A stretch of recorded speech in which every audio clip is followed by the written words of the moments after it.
Now for the point after. And we've got a good one brewing. We're all knotted up at 14. Those are the ones the offensive coordinators dream about. One-play drives from that distance. What an effort. It results in the touchdown.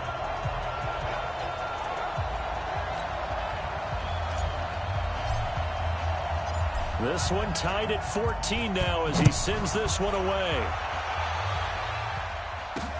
This is taken at his 4. And he'll get across the 20 before he's brought down at about the 23-yard line. The Browns drive about to get started. And that 14-0 lead to begin the ball game, well, that's gone now. Time to regroup. I think even up 2 touchdowns, they knew this wasn't going to be a walk in the park, and I think that's why we would see the head coach going up and down the sidelines telling his team, let's stay with it, let's keep going. It's almost like he knew they were going to make their run at him, and they have. As you said, let's see if they can regroup and get going again. To throw on second down. Franks. Throw left side complete. It's Lewis. No gain that time on the completion, and it'll be third down. Got to give credit where it's due. Really nice defense on that play. The pitch and catch was successful, but not any run after it. To throw on third down. Franks. And that will be incomplete. Well, they weren't scared to let it fly, but it falls to the ground and brings up fourth down. Coverage was excellent downfield. I think he was more throwing that football away than anything else. Yeah, absolutely, because everywhere you looked, they were covered. Sometimes it's better to go ahead and be convinced that there's no place to fit in the football than to go ahead and force it and turn it into a bad play. I know there's no magnet in the ball, but sometimes for the punt returner, after such a scramble, it sort of feels that way, doesn't it? He has it, he loses it, somehow the ball finds its way back to him. Atone for his sin, and you know he's taking a deep sigh of relief right now. And he'll just push his way forward for a few as the clock will run. Looking to throw on second down. Francois. Now they go screen. It's complete. Now the Browns will use the first of their 3 timeouts as they stop it with 19 seconds to go in half number 1. The last completion actually lost a yard, so now they'll need to convert on third down. He may try and run for this. And he'll be brought down with the first down and a late flag here, too. And he may get a few more tacked on for good measure. So that flag will cost him 15. And it doesn't matter anymore how you get the face mask. Any part of it, that's going to be 15 yards.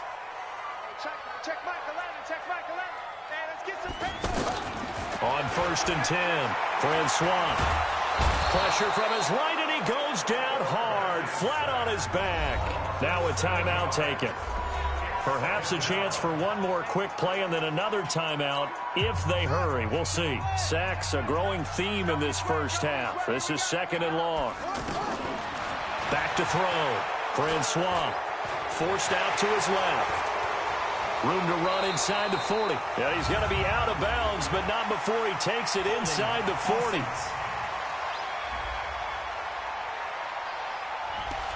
Well, they've already allowed 3 sacks in this first half. Now a holding penalty. So I think drastic measures had to be taken, right? The regular way was not working. He was getting hit almost every snap, it felt like. They had to try and keep him upright. He's going to fire one deep, middle of the field. And that's going to be incomplete. Good effort there, trying to take a shot, but it's third down. All right, hang on. We'll jump over halftime. And ready to get the party started for the second half. It was an even first half, all tied on the scoreboard. And this will not be returnable. It's out of the back of the end zone for a touchback. Here's the Browns offense now getting set to start off this third quarter. First half showed us some pretty good offense. Tie game. What offenses are doing, got defensively to try and get a spark and maybe slow down the other side. But here, do you change up anything on this opening drive? Not offensively, you don't. You got everything going your way. You've probably prepared for maybe some change-ups you might expect. After getting stuffed on first down, not much better there. 2-yard gain. Tough first half for him, much producing, but with a guy like him, you and I both know it just takes a couple of explosive touches for him to make an impact on this game and on the stat sheet as well. Big play coming up. Here's 3rd and 10. I would expect to see some pressure here. And the blitz does come. And that's complete to Lewis. And they'll get it up just short of the 45 at the 44. And the play goes for 19 yards. Gives him a new set of downs. Off the bootleg. Franks. Escaping the pressure right. And avoids the contact by sliding. 10 more there and another first down. Let's go. Now, this play was all about the eyes. As he rolled out to his right, he kept one eye downfield and one eye on what was in front of him, and he ended up picking up some pretty good yardage. There's a throw over the middle. It's taken in by his tight end. And he's going to get this one down to the edge of the red zone. The extra effort after the catch makes it good for a gain of 26 and also a first down.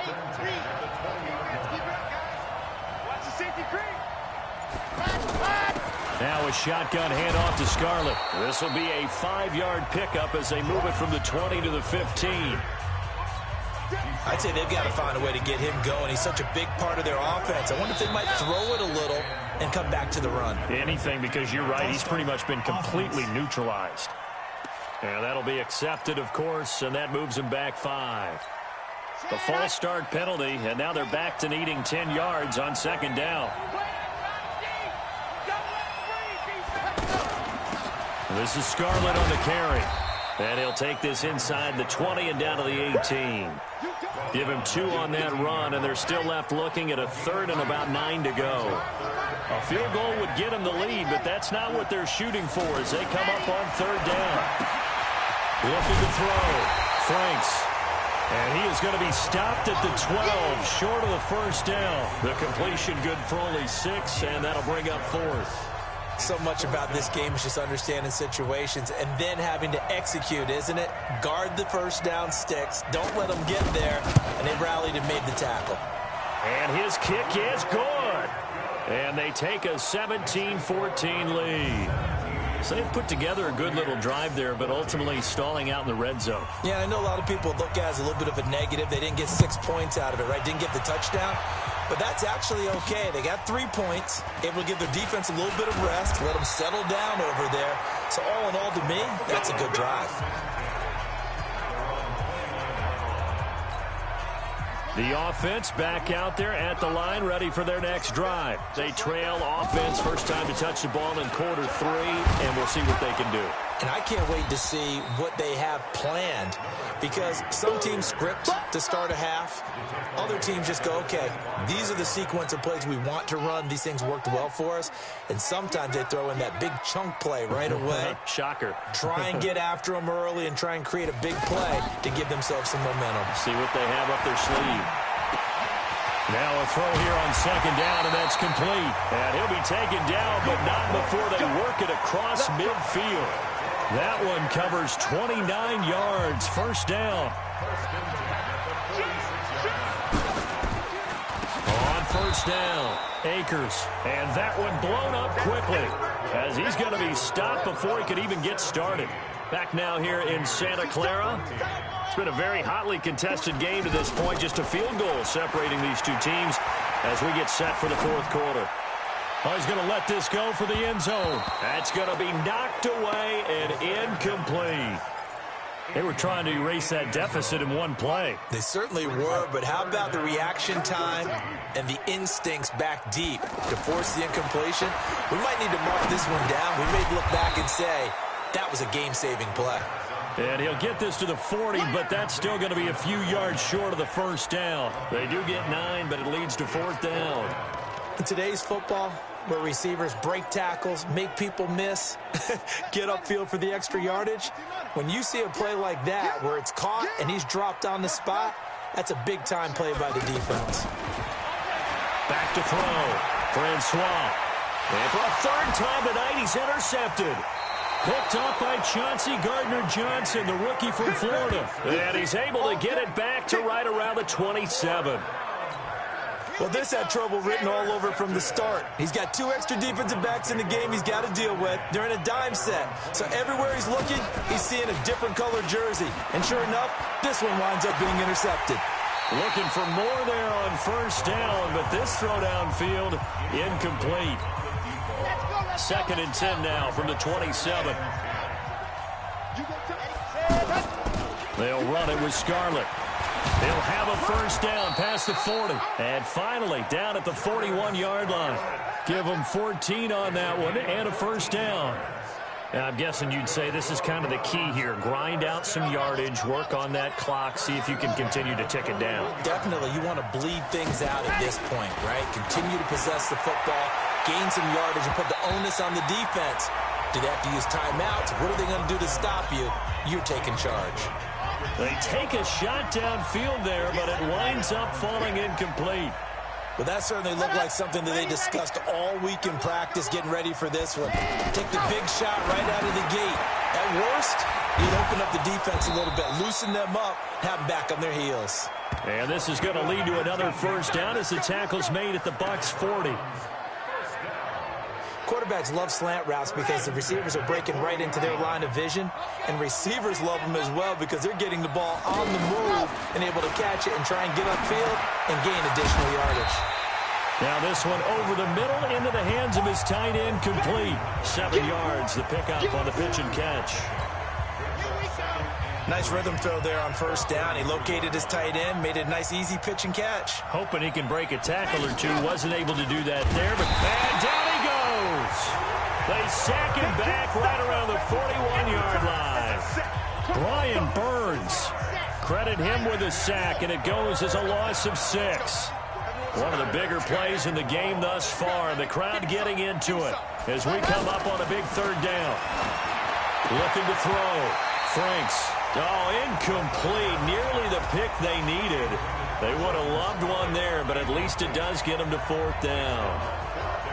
Not only was the call spot on, how about the execution of that defense right there? The zone was absolutely locked up tight. He was trying to force it in there on 3rd down. But if there's a time to force it, he felt like he needed to make a play, right? Yeah, exactly right. 3rd down, you got to try and find something. There's nothing available there for him. So they get the 3, but you wonder now, is that going to be enough? Excellent question, because when I look at the smiles on that side of the field, they're a little tight, aren't they? If they had scored a touchdown there, those would be big half-moon grins right now because they'd feel a whole lot better about their position. And a touchdown in the other direction, all of a sudden they're down. So now the Bucs down by 6, 2:25 remaining.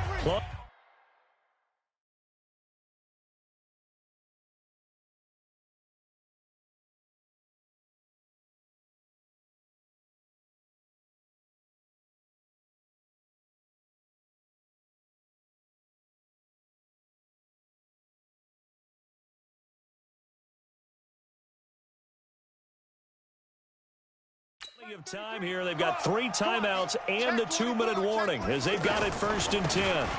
They'll run on first down. Akers. And if there was a lane there, it closed up quickly as he stopped for no gain. 2nd down. 4th quarter, down to the final 2 minutes, and we've got a 1-score game.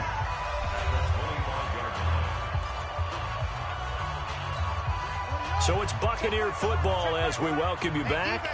They come up on a 2nd down now in a game that looks like it's going to go down to the wire. To throw on 2nd down, Francois. This one complete, right side to McDonald. And this will be a gain of 5 as he gets it to the 30. That catch good for 5. It's 3rd down. On 3rd down, Akers. And they take him down, losing yardage back at the 27. So down 6, and they know they need this one on 4th down. Partner, you've got about 20 coaches on your payroll, but there's 60,000 of them in the stands. I don't think any of them like that play. And the later we go, it's starting to sound like 100,000 in here. Now they go for it on 4th, but this one is going to wind up incomplete. They had to go for it with such little time remaining, and the Browns are going to get this thing back. Excellent field position.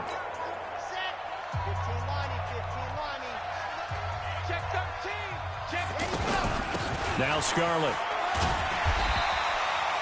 Credit him with a 1-yard gain there to make it 2nd and 9.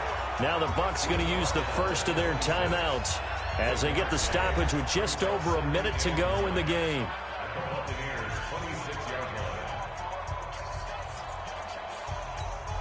So 2nd and 9, and you'd have to figure just about all 11 probably crashing the line here. Now a give here to Scarlett. And he's going to have to protect the football and take his lumps here at this stage of the game as they stop him behind the line.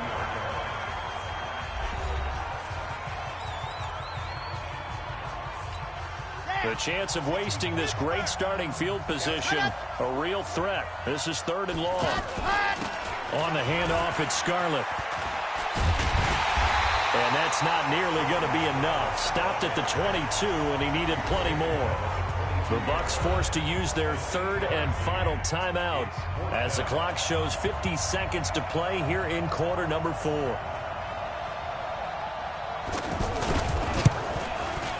And his kick is right there. It's good, and the drive will wind up yielding 3. So barring something extraordinary here in the closing stages, that field goal should just about put this one on ice. Yeah, we've got to find 2 scores. So, you know, we're not going to exactly move it over there yet. It can be done, but, boy, it's going to be a little bit of a stretch for them, isn't it? Yeah, they would have to move incredibly quick and have some luck, too. Now all the focus shifts over to the Bucs. Trailing in this one now. 47 seconds remaining. It's an extremely tall order in front of them, but they've got the ball with a first down. Off the play fake. Francois. Nowhere to go here. He lost the football. And this is picked up by the Browns. Taking it right down Broadway. And that might just cement it. A return for a late touchdown. The offense, they've had some sloppy moments. Sloppy there again on that one, and it could be the backbreaker. From a defensive perspective, if the offense is going to be sloppy, you've got to take advantage of that, and that's what they've done all game long.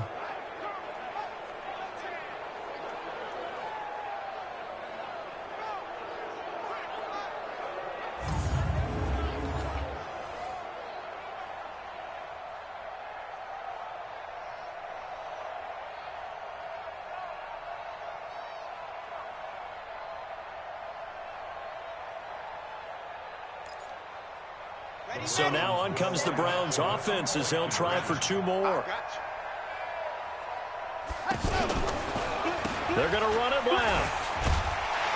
And he is not going to get in there. He stops short of the goal line, and the lead is going to stay right where it is. They had the big play on the fumble return.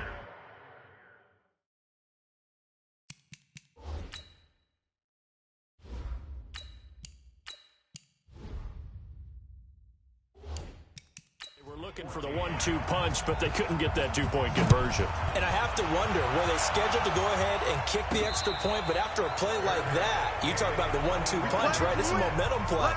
Go for 2 and really try to capitalize, and that's what they attempted.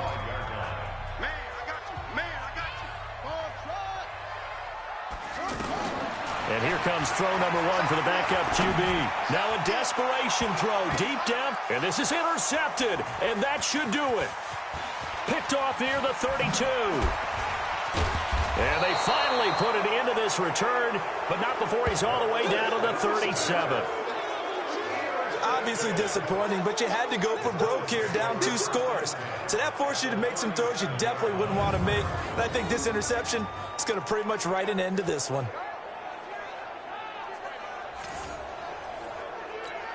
Line of scrimmage, the 37 on 1st and 10.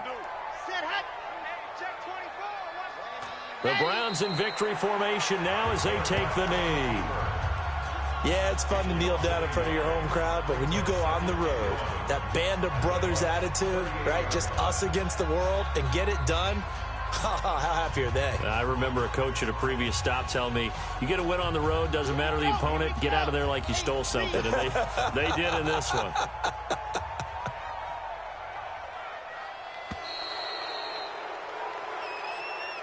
So this crowd will not go home happy. It's a victory for our visitors, and it was their defense that really made the statement after the break. They pitched the second half shutout. Yeah, think about the team that just got vanquished. They did score in the second quarter.